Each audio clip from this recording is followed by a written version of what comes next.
Il est exactement 13h30, je m'apprête à la salle pour fracasser les poids pour une séance biceps, triceps, épaules. Et ça, quand il y a biceps, c'est que c'est une séance qui va bien se passer. J'espère qu'à côté de ça, vous avez apprécié cette petite séquence de ma routine matinale qui vous a permis, je pense, de mieux me connaître parce que c'est uniquement à travers ses actions qu'on juge un homme.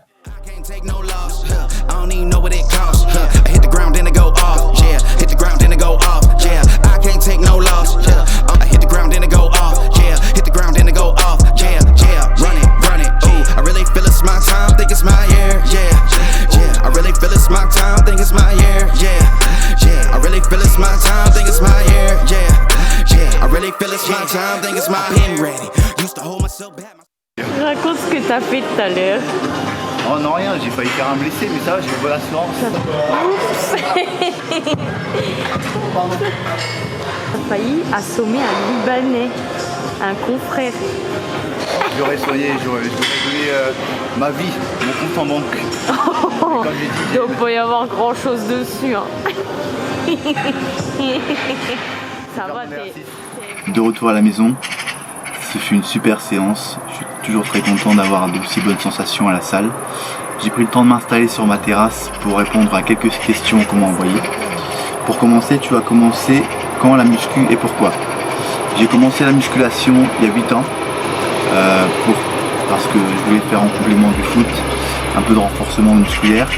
J'ai pour ça acheté un banc de développé couché avec juste au bout un leg extension, c'est-à-dire que tu pouvais faire développé couché ou t'asseoir et travailler les jambes.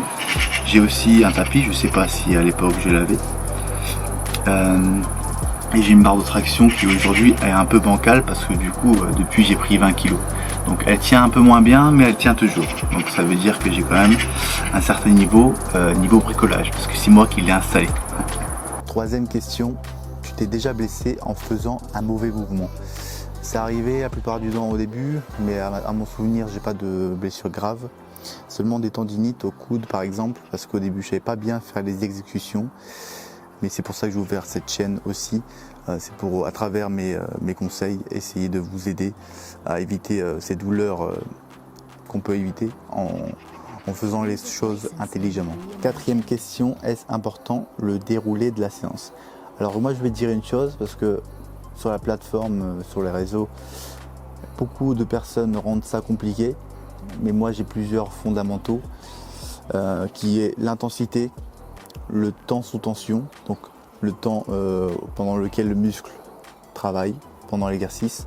Si tu cherches l'hypertrophie, faut pas aller moins de 20 secondes. 20 secondes de travail, c'est bien par série. L'échauffement aussi, on va en parler après. Mais voilà, oui, c'est très important parce que si t'es pas organisé, tu sais pas quoi faire en arrivant, c'est un peu compliqué de progresser rapidement. Voilà. Justement, quel est l'intérêt de l'échauffement? On en parlait tout à l'heure, les blessures. Pas d'échauffement augmente drastiquement le nombre de blessures et c'est pour ça que je recommande de le faire parce que la muscu c'est pas une course, c'est un marathon. Il faut tenir longtemps dans le temps. Ça fait 8 ans que je fais ça et je me suis toujours échauffé au moins 10 minutes. 10 minutes c'est le minimum pour bien s'échauffer. Voilà. Question suivante. Tu manges comment au quotidien? Est-ce important d'ailleurs la nutrition? Je crois que je ferai une vidéo, ce sera plus simple parce que pour moi la nutrition, je vois la bouffe comme du carburant en fait. Je sais que c'est pas très enthousiasmant de dire ça, mais pour moi la bouffe c'est comme du carburant, lipides, protéines, glucides, etc. Donc je vois les choses comme ça, c'est bien parce que ça m'évite de penser à tout ce qui est pizza, etc. Même si je sais me faire plaisir. Et si c'est important, bien sûr que c'est important. La nourriture, c'est ce qui nourrit ton corps. D'abord pour être bien dans sa peau, tu te sens beaucoup plus énergique quand tu manges bien. Et quand tu fais de la muscu, tu as des résultats beaucoup plus rapidement grâce à ça. Voilà. Quelles qualités sont essentielles pour un élève que tu coaches? Un élève que j'ai coaché par exemple. Pour moi c'est la force mentale, mais j'hésite avec la constance. Parce que sans constance, c'est-à-dire de venir assez régulièrement à la salle, au moins 4 fois par semaine. 4 fois c'est déjà bien. Si chaque entraînement tu les fais avec la niaque, tu peux avoir de très bons résultats. Voilà, la force mentale et la constance, c'est déjà de très bonnes qualités. Tu dirais quoi aux personnes qui ont envie de commencer mais qui n'osent pas? Alors déjà, pourquoi tu n'oses pas? Ça c'est la vraie question. Si vraiment tu as peur du regard des gens, sache que chaque personne est centrée sur soi-même en pensant que l'autre va lui juger. Alors que justement à la salle c'est là où il y a le moins de jugement. Chacun fait son truc, donc te prends pas la tête, lance-toi et tu verras que tu vas pas le regretter. Et que leur dirais-tu pour les garder motivés? Alors c'est simple, pour commencer, s'ils s'abonnent à la chaîne, ce sera plus simple de les garder motivés, parce que je compte être plus régulier concernant mon contenu. Et deuxièmement, je vous conseille d'avoir en tête la raison pourquoi vous avez commencé, parce que si tu sais pas à un certain moment pourquoi tu as commencé, à un certain moment tu vas te demander pourquoi tu continues.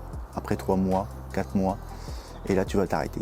Parce que j'en vois beaucoup des gens reprendre la muscu, le sport, arrêter tous les 4 matins. Ça n'a aucun sens. Il faut être honnête et tenir tes engagements envers toi-même.